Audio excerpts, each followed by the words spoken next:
ಆತ್ಮೀಯ ವಿದ್ಯಾರ್ಥಿಗಳೇ, ಇವತ್ತಿನ ತರಗತಿಯಲ್ಲಿ 24/2/2020 ಪ್ರಚಲಿತ ವಿದ್ಯಮಾನಗಳ ಬಗ್ಗೆ ಚರ್ಚೆಯನ್ನು ಮಾಡೋಣ. ಪ್ರಶ್ನೆ ಸಂಖ್ಯೆ 1. ಕೇರಳ ರಾಜ್ಯದ ಹೆಸರನ್ನು ಏನೆಂದು ಮರುನಾಮಕರಣ ಮಾಡುವ ಪ್ರಸ್ತಾವನೆಗೆ ಕೇಂದ್ರ ಸಚಿವ ಸಂಪುಟ ಅಧಿಕೃತವಾಗಿ ಅನುಮೋದನೆಯನ್ನು ನೀಡುವಂಥ ಕೆಲಸವನ್ನು ಮಾಡಿದೆ. ಅದರ ಹೆಸರೇನಂತಂದರೆ ಕೇರಳಂ ಅಂಥೇಳಿ ಮರುನಾಮಕರಣ ಮಾಡುವಂಥ ಪ್ರಸ್ತಾವನೆಗೆ ಕೇಂದ್ರ ಸಚಿವ ಸಂಪುಟ ಅಧಿಕೃತವಾಗಿ ಅನುಮೋದನೆಯನ್ನು ನೀಡುವಂಥ ಕೆಲಸವನ್ನು ಮಾಡಿದೆ. ಪ್ರಶ್ನೆ ಸಂಖ್ಯೆ 2. ಕೇಂದ್ರ ಅಬಕಾರಿ ದಿನವನ್ನು ಪ್ರತಿ ವರ್ಷ ಫೆಬ್ರವರಿ 24ರಂದು ಆಚರಣೆಯನ್ನು ಮಾಡ್ತೀವಿ. ಅವತ್ತೇ ಯಾಕಂತಂದ್ರೆ 1944 ಫೆಬ್ರವರಿ 24ರಂದು ಕೇಂದ್ರ ಅಬಕಾರಿ ಮತ್ತು ಉಪ್ಪು ಕಾಯ್ದೆಯನ್ನು ಅನುಷ್ಠಾನಕ್ಕೆ ತರಲಾಯಿತು.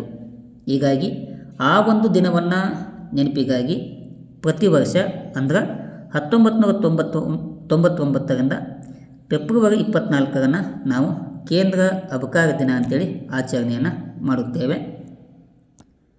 ಪ್ರಶ್ನೆ ಸಂಖ್ಯೆ 3. ಭಾರತೀಯ ರಿಸರ್ವ್ ಬ್ಯಾಂಕು ತನ್ನ 2ನೆಯ ಅತ್ಯಂತ ಸುರಕ್ಷಿತ ದತ್ತಾಂಶ ಕೇಂದ್ರವನ್ನು ಎಲ್ಲಿ ಪ್ರಾರಂಭಿಸಿದೆ? ಅದು ಒಡಿಶಾದ ಭುವನೇಶ್ವರದಲ್ಲಿ ಸ್ಥಾಪಿಸುವಂಥ ಕೆಲಸವನ್ನು ಮಾಡಿದೆ. 4. ರಾಷ್ಟ್ರೀಯ ಆರೋಗ್ಯ ಮೇಳ 2026 ಎಲ್ಲಿ ನಡೀತಾ ಇದೆ? ಅದು ಮಹಾರಾಷ್ಟ್ರದ ಸೆಗ್ಗಾಂವ್ನಲ್ಲಿ ರಾಷ್ಟ್ರೀಯ ಆರೋಗ್ಯ ಮೇಳ ನಡೆಯುತ್ತಿದೆ.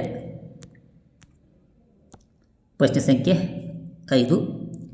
T20 ವಿಶ್ವಕಪ್ ಟೂರ್ನಿಯಲ್ಲಿ ಭಾರತದ ಪರ ಅತಿ ಹೆಚ್ಚು ವಿಕೆಟನ್ನು ಪಡೆದ ಬೌಲರ್ ಯಾರಂತಂದ್ರೆ ಜಸ್ಪ್ರೀತ್ ಬುಮ್ರಾ.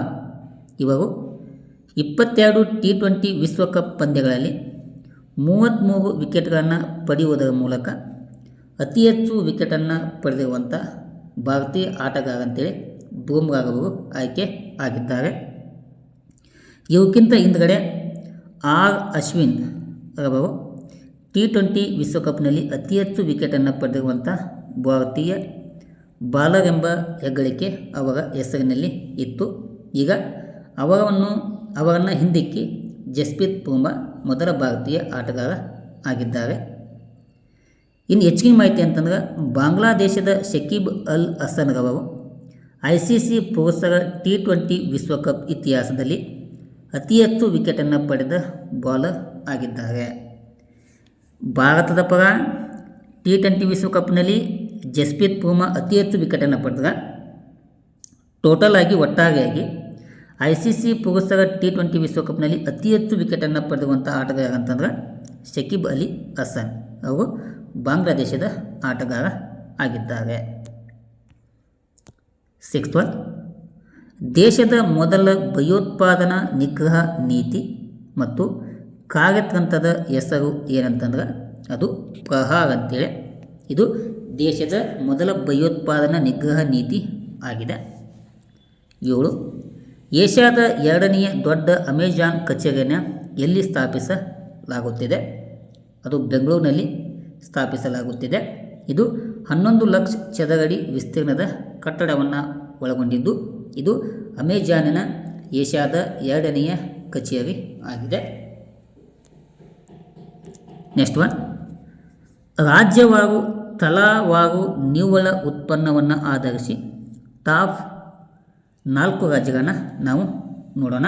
ಏನು ತಲಾವಾರು ನಿವ್ವಳ ಉತ್ಪನ್ನ, ಅದಕ್ಕೆ ನಾವು GDP ಅಂತ ಕರಿತೀವಲ್ಲ, ಅದನ್ನು ಆಧರಿಸಿ 4 ರಾಜ್ಯದ ಸ್ಥಾನಮಾನವನ್ನು ನೋಡಿದಾಗ ಇದರಲ್ಲಿ ಮಹಾರಾಷ್ಟ್ರ ಪ್ರಥಮ ಸ್ಥಾನವನ್ನು ಅಂದರೆ ಅತಿ ಹೆಚ್ಚು GDPಯನ್ನು ಹೊಂದುವುದರ ಮೂಲಕ ಪ್ರಥಮ ಸ್ಥಾನವನ್ನು ಹೊಂದಿದೆ.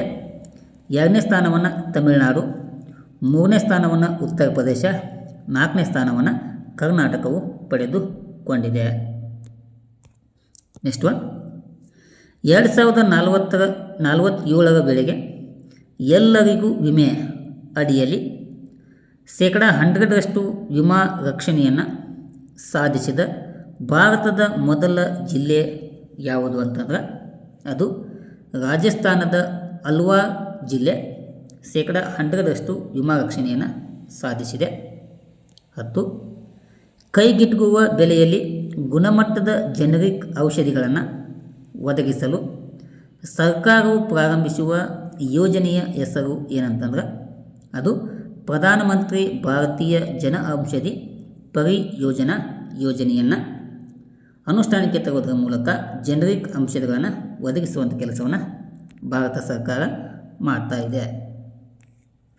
11. 2026 ಸಾಲಿನ ನಾಡೋಜ್ ಪ್ರಶಸ್ತಿಯನ್ನು ಪ್ರಕಟಣೆಯನ್ನು ಮಾಡಲಾಗಿದೆ. ಈ ಪ್ರಶಸ್ತಿಯನ್ನು ಹಂಪಿ ಕನ್ನಡ ವಿಶ್ವವಿದ್ಯಾಲಯವು ಕೊಡಮಾಡುತ್ತದೆ. ಈ ವರ್ಷ ಪಡೆದುಕೊಂಡಿರುವಂಥ ಪ್ರಶಸ್ತಿಯನ್ನು ಪಡೆದುಕೊಂಡಂಥ ವ್ಯಕ್ತಿಗಳು ಯಾರಂತಂದ್ರೆ ಒಬ್ಬರು doctor G Ramakrishna, C Mahadevappa ಮತ್ತು ಡಾಕ್ಟರ್ ಎಚ್ ಸಿ ಸತ್ಯನ್ ಇವರು ಈ ವರ್ಷದ ನಾಡೋಜ್ ಪ್ರಶಸ್ತಿಯನ್ನು ಪಡೆದುಕೊಂಡಿದ್ದಾರೆ. ಇನ್ನು 25/2/2024ಕ್ಕೆ ಸಂಬಂಧಪಟ್ಟಂತಹ ಪ್ರಚಲಿತ ಘಟನೆ ಕೂಡ ಇಲ್ಲಿ ನಾವು ಗಮನಿಸೋಣ. ಜ್ಞಾನಗಂಗಾ ವನ್ಯಜೀವಿ ಅಭಯಾರಣ್ಯವು ಯಾವ ರಾಜ್ಯದಲ್ಲಿ ಕಂಡುಬರುತ್ತದೆ? ಅದು ಮಹಾರಾಷ್ಟ್ರ. ಸೆಕೆಂಡ್ ಒನ್, ಮೆಲ್ಪಾಟ್ ಹುಲಿ ಅಭಯಾರಣ್ಯವು ಯಾವ ರಾಜ್ಯದಲ್ಲಿ ಕಂಡುಬರುತ್ತದೆ? ಅದು ಕೂಡ ಮಹಾರಾಷ್ಟ್ರದಲ್ಲಿ ಕಂಡುಬರುವಂಥ ಅಭಯಾರಣ್ಯ ಆಗಿದೆ. GDPಯ ಲೆಕ್ಕಾಚಾರದ ಹೊಸ ಮೂಲ ವರ್ಷವನ್ನು ಪಡೆದುಕೊಳ್ಳಲಾಗಿದೆ. ಮೊದಲಿಗೆ 2011 ಮತ್ತು 2012 ಆಧಾರವಾಗಿಟ್ಟುಕೊಂಡು ದೇಶದ GDPಯನ್ನು ಲೆಕ್ಕಾಚಾರವನ್ನು ಮಾಡುವಂಥ ಕೆಲಸವನ್ನು ಮಾಡ್ತಾಯಿತ್ತು. ಈಗ ಆ ಒಂದು ಆಧಾರ ವರ್ಷವನ್ನು 2022 ಮತ್ತು 2023 ಅಂತೇಳಿ ಬದಲಾವಣೆಯನ್ನು ಮಾಡಲಾಗಿದೆ. 4. ಇಸ್ರೇಲಿನ ಸಂಸತ್ ಕೆನೆಸೆಟ್ ಏನಿದೆಯಲ್ಲ ಅದನ್ನು ಉದ್ದೇಶಿಸಿ ಮಾತನಾಡಲಿರುವ ಮೊದಲ ಭಾರತೀಯ ಪ್ರಧಾನಿ ಯಾರಂತಂದ್ರೆ ಅದು ನರೇಂದ್ರ ಮೋದಿ. ಅಂದ್ರೆ ಇಸ್ರೇಲಿನ ಸಂಸತ್ ಏನಿದೆಯಲ್ಲ ಕೆನೆಸೆಟ್ ಏನಿದೆಯಲ್ಲ ಅದನ್ನು ಉದ್ದೇಶಿಸಿ ಭಾಷಣ ಮಾಡಿರುವಂಥ ಮೊಟ್ಟ ಮೊದಲ ಭಾರತೀಯ ಪ್ರಧಾನಿ ಮಂತ್ರಿ ಯಾರಂತಂದ್ರೆ ಅದು ನರೇಂದ್ರ ಮೋದಿ. ಪ್ರಶ್ನೆ ಸಂಖ್ಯೆ 5. ವಿಶ್ವಸಂಸ್ಥೆಯ ರಸ್ತೆ ಸುರಕ್ಷತೆಯ ಜಾಗತಿಕ ಚಾಂಪಿಯನ್ ಎಂದು ಯಾರನ್ನು ಹೆಸರಿಸಲಾಗಿದೆ? ಅದು ಸಚಿನ್ ತೆಂಡೂಲ್ಕರ್. 6th ಒನ್, ರಾಷ್ಟ್ರೀಯ ವಿಜ್ಞಾನ ದಿನವನ್ನು ಪ್ರತಿ ವರ್ಷ ಯಾವಾಗ ಆಚರಣೆ ಮಾಡಲಾಗ್ತದೆ? ಫೆಬ್ರವರಿ 28.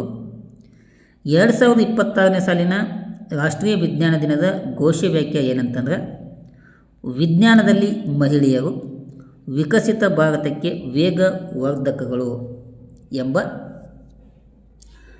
ಥೀಮನ್ನು ಇಟ್ಕೊಂಡು ಈ ವರ್ಷ ಆಚರಣೆಯನ್ನು ಮಾಡಲಾಗುತ್ತದೆ. ನೆಕ್ಸ್ಟ್ ಒನ್, ಪ್ರಸ್ತುತ ಭಾರತದಲ್ಲಿ ಅತಿ ಹೆಚ್ಚು HIV ಪ್ರಕರಣಗಳನ್ನು ಹೊಂದಿರುವ ರಾಜ್ಯ ಯಾವುದಂತಂದ್ರೆ ಅದು ಮೇಘಾಲಯ. ಇಲ್ಲಿ ಅತಿ ಹೆಚ್ಚು HIV ಪ್ರಕರಣಗಳು ಕಂಡು ಬರುತ್ತವೆ. ಇತ್ತೀಚೆಗೆ HPV ವ್ಯಾಕ್ಸಿನೇಷನನ್ನು ಭಾರತ ಬಿಡುಗಡೆ ಮಾಡಿದೆ. ಯಾಕಂತಂದ್ರೆ ಇಂಡಿಯಾದಲ್ಲಿ ಹೆಚ್ಚಳವಾಗಿರುವಂಥ ಗರ್ಭಕಂಠದ ಕ್ಯಾನ್ಸರನ್ನು ತಡೆಗಟ್ಟಲು 14 ವರ್ಷದೊಳಗಿನ ಬಾಲಿಕೆಯರಿಗೆ ಉಚಿತವಾಗಿ HPV ಲಸಿಕೆಯನ್ನು ನೀಡುವಂಥ ಕಾರ್ಯಕ್ರಮವನ್ನು ಆರೋಗ್ಯ ಸಚಿವಾಲಯ ಪ್ರಾರಂಭವನ್ನು ಮಾಡಿದೆ. ಇದು 14 ವರ್ಷದ ಒಳಗಿನಿರುವಂಥ ಮಹಿಳೆ ಅಥವಾ ಬಾಲಕಿಯರಿಗೆ ಈ ಒಂದು ಲಸಿಕೆಯನ್ನು ಕೊಡುವಂಥ ಕೆಲಸವನ್ನು ಮಾಡಲಾಗುತ್ತದೆ.